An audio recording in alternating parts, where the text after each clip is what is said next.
For years now, we have drifted from that, and it hasn't been just this administration, and it hasn't just been the executive branch, it has not just been the Congress, it has not just been the judicial branch. All have faded away from believing in the Constitution and believing in liberty. We concentrated on the material benefits and just forgot about what we were supposed to do. And this is what the revolution is all about. It's restoring the understanding and the integrity and the belief that freedom really works.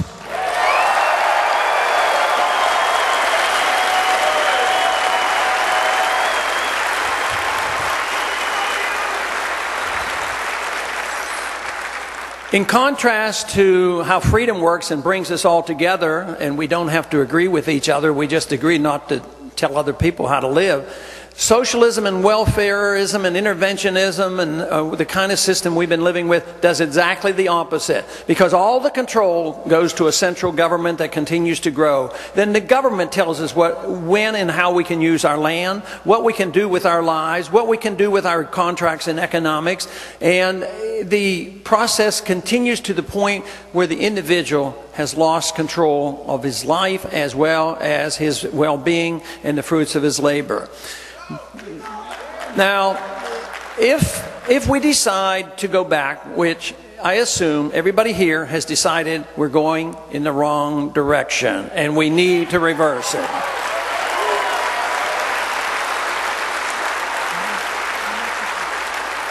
Now this would change a lot of things. But the first question we have to ask, if you don't ask the right question, you can't get the answer. But the first question we have to ask is, what do we want the role of government to be?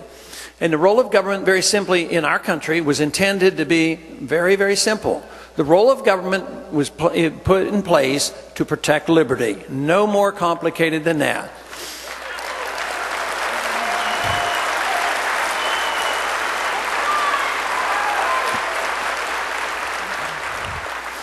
And protecting liberty means that also you have a strong national defense. But where are we today in our foreign policy and strong national defense? Our defense is not good. We're under threat because we do things we shouldn't be doing and we forget to do the things we ought to be doing. Instead of meddling in the affairs of almost all the countries of the world and forgetting about our own borders, which we should reorient and take care of our own selves, our own problems, and forget about the rest.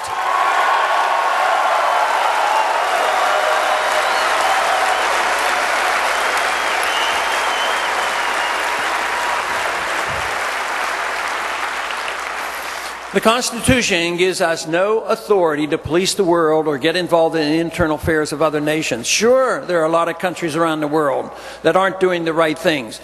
But if we want to change the world for the positive, what we need to do is change ourselves, set an example, and let them emulate us when we get our house in order.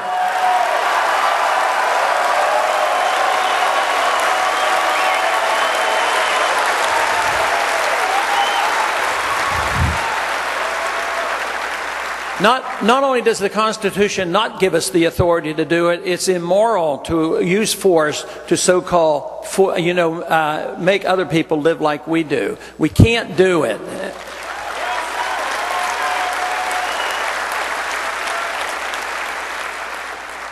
So what we need to do is, of course, start saving some money. We need to save money, and I'll tell you where the easiest place in the world to save money is there's a lot of spending at home that needs to be cut. But I'll tell you what, where I would cut the first place is overseas. I would stop that.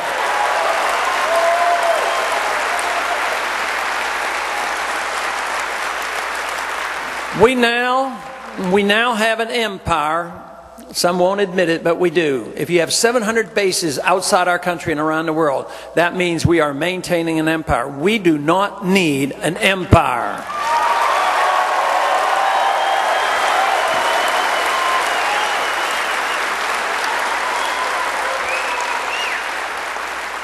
And we do not need to be in wars that are unnecessary and undeclared and not in the best interest and not in the interest of our national security.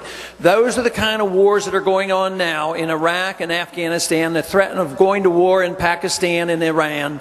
Those wars are unnecessary, they're unconstitutional, they are not declared. So I say, the sooner we get out of there, the better, and we ought to bring our troops home.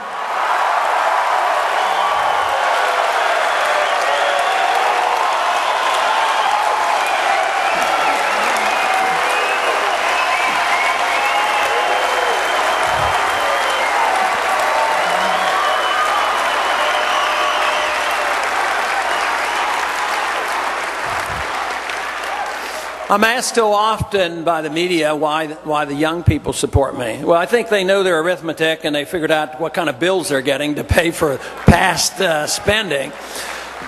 But I think the young people also know something about foreign policy. I think they know that old people in government start wars, young people have to fight them, and it's not fair.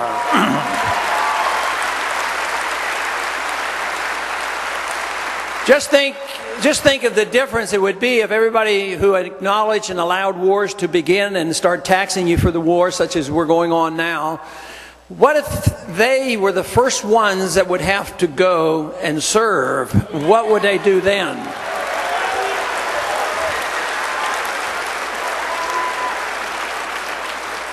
But young people know that they might go, and fortunately, we have a lot of young people who join for good reasons, to defend our country and for a strong national defense.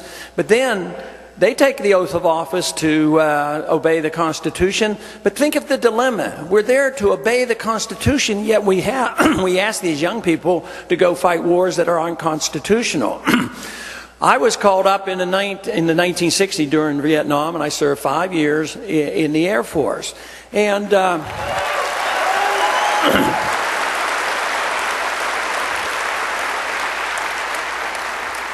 those were tough years for our country because the war finally tore us apart. It was an undeclared war. We didn't go on to win it.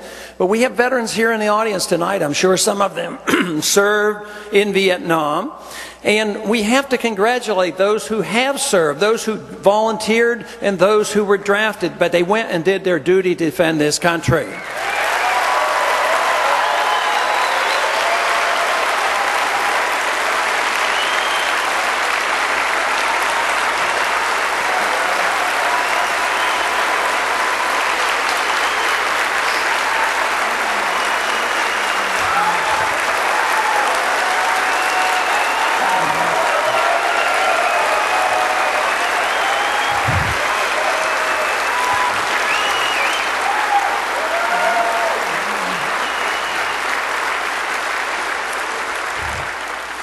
But governments tend to be impersonal. They are anxious for us to come and serve and be exposed to the dangers, but too often they're forgotten when they come home. And that is what is happening today, just as it has happened in the past. After Vietnam War, they said there was no such thing as an Agent Orange syndrome. And then there was the Persian Gulf War syndrome. You can't believe how hard it was to fight to get the benefits to the veterans who had suffered in war. And even today, we have hundreds of thousands of young men coming home looking for disability benefits, and they're standing in line and waiting.